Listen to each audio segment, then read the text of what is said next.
بہت سارے احباب نے مجھ سے یہ سوال کیا کہ کیا دجال آ چکا ہے۔ اس موضوع پر میں چند ایک گزارشات آپ کی خدمت میں بیان کر رہا ہوں۔ اگر آپ انہیں دل میں جگہ دیں گے، ان پر غور کریں گے تو انشاءاللہ بہت فائدہ ہوگا۔ حدیث میں ہے دجال کی ایک آنکھ ہوگی، تو یہ موبائل کا جو کیمرہ ہے ایک ہی آنکھ ہے اس کی، لہٰذا یہ جو نظام آیا ہے، یہ جو ترقی ہوئی ہے، یہ دجال کی ہے۔ بسم اللہ الرحمن الرحیم۔ آج کل دنیا میں جو حالات چل رہے ہیں، اچانک ایک وبا پھوٹی اور دنیا کے اکثر ممالک کو اس نے اپنی لپیٹ میں لے لیا۔ ان حالات کو دیکھتے ہوئے بہت سارے احباب نے مجھ سے یہ سوال کیا کہ کیا دجال آ چکا ہے، یا دجال آ رہا ہے، یا کب دجال آئے گا۔ اس موضوع پر میں چند ایک گزارشات آپ کی خدمت میں بیان کر رہا ہوں۔ اگر آپ انہیں دل میں جگہ دیں گے، ان پر غور کریں گے تو انشاءاللہ بہت فائدہ ہوگا۔ پہلی گزارش تو یہ ہے کہ احادیث صحیحہ کی روشنی میں ہمارا اس پر ایمان ہے کہ دجال آئے گا، لیکن وہ کب آئے گا، کس سن میں آئے گا، اس کو متعین نہیں کیا جا سکتا۔ احادیث میں نشانیاں بیان ہوئی ہیں، ان نشانیوں کو بیان کیا جا سکتا ہے، لیکن کوئی سن متعین نہیں کیا جا سکتا۔ دوسری بات، بعض لوگوں نے کہا کہ دجال آ چکا ہے، اور انہوں نے جو حدیث والی نشانیاں جو ہیں ان کو دلیل بنایا۔ انہوں نے ان نشانیوں سے کوئی متعین شخص مراد نہیں لیا، بلکہ انہوں نے کہا جی دجال سے مراد ایک تہذیب ہے، یا ایک نظام ہے، یا ایک معاشرہ ہے دجال کا، یا ایک حکومت ہے، ایک ملک ہے۔ یہ چیزیں انہوں نے مراد لیں، کوئی ایک فرد متعین نہیں کیا انہوں نے۔ جس طرح کہ بعض لوگوں نے کہا کہ دجال آ چکا ہے، ہم نے ان سے پوچھا بھی کیا دلیل ہے، انہوں نے کہا جی حدیث میں ہے دجال کی ایک آنکھ ہوگی، تو یہ موبائل کا جو کیمرہ ہے ایک ہی آنکھ ہے اس کی، لہٰذا یہ جو نظام آیا ہے، یہ جو ترقی ہوئی ہے، یہ دجال کی ہے۔ ہمارے بزرگ اس تشریح کو نہیں مانتے۔ ہمارے ہاں احادیث صحیحہ کی روشنی میں یہ عقیدہ ہے کہ دجال ایک متعین شخص ہے، وہ ایک متعین قوم میں ایک متعین زمانے میں پیدا ہوگا۔ وہ پیدا ہوگا، جوان ہوگا، بہت سارے علم اس کے پاس ہوں گے، ایک آنکھ رکھتا ہوگا، ظاہراً اپنے چہرے پہ وہ ایک آنکھ ہی رکھتا ہوگا، کمالات بہت رکھتا ہوگا۔ اللہ تعالیٰ نے اس کو بطور استدراج کئی علم، کئی کمالات دیے ہوں گے۔ وہ بیک وقت انجینئر بھی ہوگا، سائنسدان بھی ہوگا، ماہر نفسیات بھی ہوگا، اور بیک وقت جادوگر بھی ہوگا۔ جو چیزیں اسے حاصل ہوں گی وہ انہیں انسانیت کے فائدے کے بجائے نقصان کے لیے استعمال کرے گا، ناجائز استعمال کرے گا، لوگوں کو دھوکے میں مبتلا کرے گا اور ان کا ایمان ان سے چھینے گا۔ دجال کے بارے میں جو احادیث ہیں ان کی روشنی میں ہمارا یہ ایمان ہے کہ دجال ایک معین شخص ہے۔ تیسری بات، ابھی تک دجال نہیں آیا۔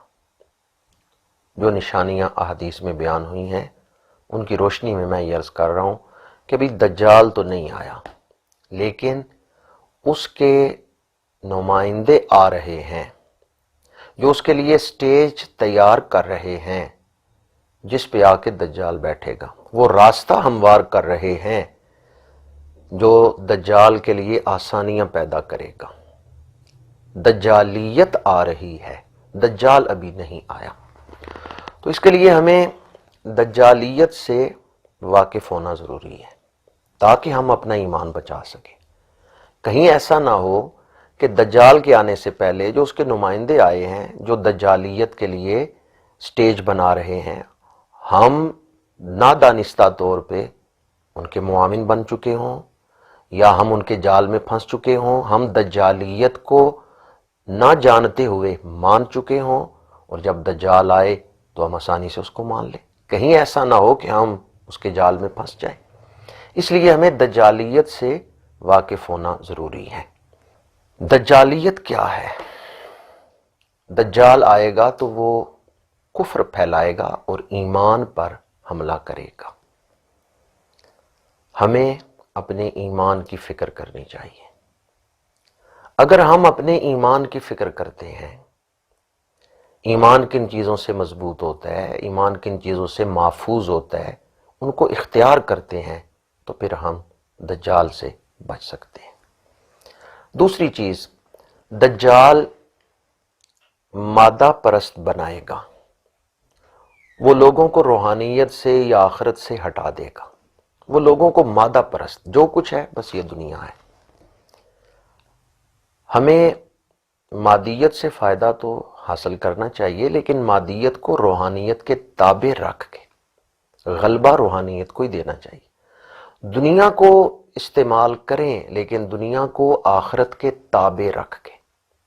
دنیا کا نقصان ہوتا ہے تو ہو جائے آخرت کا نہ ہو، مادیت کا نقصان ہوتا ہے تو ہو جائے روحانیت کا نہ ہو۔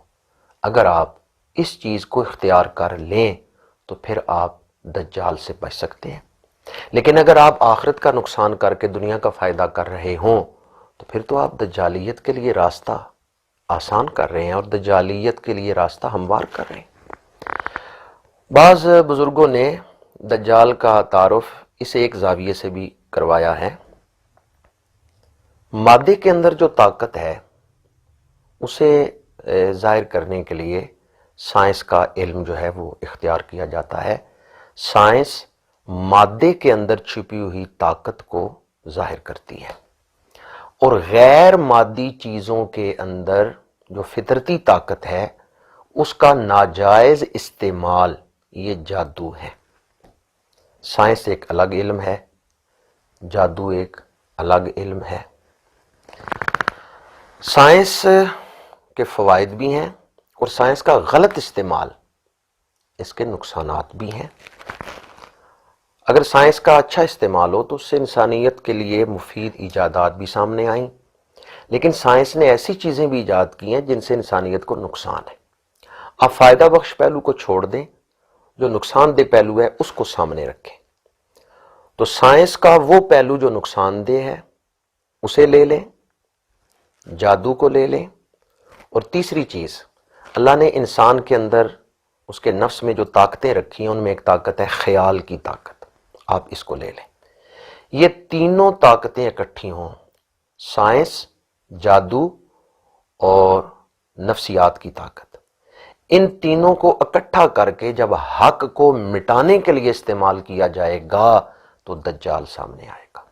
دجال وہ شخص ہے جو یہ تینوں چیزیں رکھتا ہوگا، نفسیات کی طاقت بھی رکھتا ہوگا، جادو کا علم بھی رکھتا ہوگا، اور سائنس کا غلط استعمال کرنا بھی وہ جانتا ہوگا۔ اس لیے میں یہ کہتا ہوں کہ آپ سائنس کا علم بے شک حاصل کریں، آپ سائنس کو مفید طریقے سے استعمال کریں، لیکن سائنس کا کلمہ نہ پڑھیں، سائنس پر ایمان نہ لے آئیں کہ جو کچھ ہے بس سائنس ہی ہے۔ ہم نے کلمہ رسول اللہ کا پڑھا ہے، ہمارا دین اسلام ہے، سائنس ہمارا دین نہیں ہے۔ سائنس ایک علم ہے، اس کو اختیار کریں، اس کے جو فائدہ بخش پہلو ہیں ان کو اختیار کریں، لیکن سائنس کو اپنا دین نہ بنا لیں کہ جو وہ کہے میں نے وہ ماننا ہے۔ ہمارا دین اسلام ہے، ہماری کتاب قرآن ہے، جو قرآن کہے گا ہم اسے مانیں گے۔ اور حقیقت یہ ہے ہمیں قرآن پڑھنا نہیں آتا، اگر ہم صحیح معنوں میں قرآن سیکھ لیں تو قرآن کے اندر سارے علوم موجود ہیں۔ سائنس مسافر ہے، اس کی منزل قرآن ہے، سائنس مسافر ہے، اس کی منزل گنبد خضرا ہے۔